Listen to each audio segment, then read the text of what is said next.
Hi, Teresa Lyons. I'm 65 years old and I'm recording from Petaluma, California. I'm Kristen Brodrick. I'm 49 plus, recording from Healdsburg, California.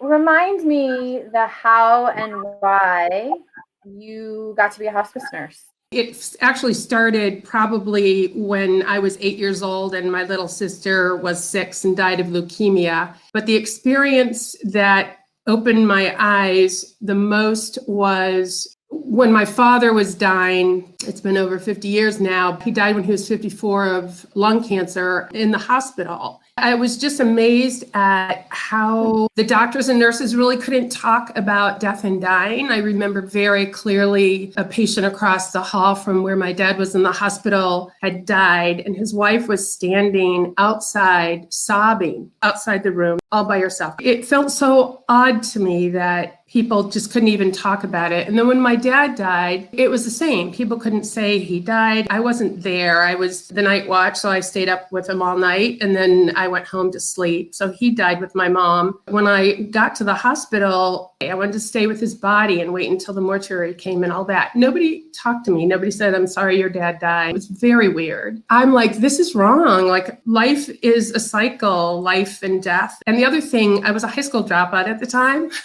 I was kind of a rowdy kid and dropped out of high school and left home when I was 16. I felt bad that my father, who was an MD researcher here, his only surviving daughter was a high school dropout. I wanted to do something about that. Like, what can I do with my life? And when your younger sister died, So she died in the hospital. And at that time, children weren't allowed to go to the hospital. My brother, who's 2 years older than me, I knew that she was sick because she had a hospital bed in the living room. I think about that now and think that that's pretty amazing that that happened. And around Christmas time, Santa Claus came to visit us. I didn't know that she was dying, and my parents didn't talk to us about that because they wanted us to have as normal of a life. So when she died, I remember really clearly sitting at the kitchen table with my brother and my grandmother, and my parents came in the back door. My mom said, "We lost Janny." My brother bolted to his room in tears. I'm like, well, call the police, find her. It didn't register. It took a while. And then afterwards, my dad was making all the phone calls to friends and neighbors to let everybody know that she had died. There was no service. She was cremated. I remember getting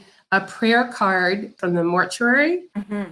I kept that. That was sort of the one thing that I had to try and have closure. She has a brick at hospice in the walkway in the garden, as does my father. Yeah, that was weird. And later on, Kristen, actually, my mom talked about it when my aunt was dying of cancer, how they realized that they should have handled it differently and talked about it. Yeah, I think we learned so much from each and every death that we're a part of about how to do it a little bit better and have good, clear, honest communication. And I think especially for kids, it matters to know the truth. Absolutely. And children, what I've noticed, Kristen, is that frequently parents are afraid to talk to them or be truthful, but kids know. And if you just give them a little leeway, they'll either ask questions or come in the room or stay out. They kind of take care of themselves in that way. I agree fully. I think particularly now that I'm a parent, I think our hearts are in the right place about wanting to protect our kids from that. And I remember vividly asking my own kid when she was about 8,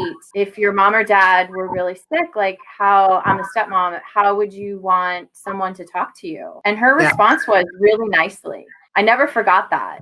And even if they had something to share that was really scary or really sad, would you want them to tell you? She looked at me like I had 5 heads. Children's imagination can be way worse than the truth. Absolutely. Even kids can be our teachers in any given moment.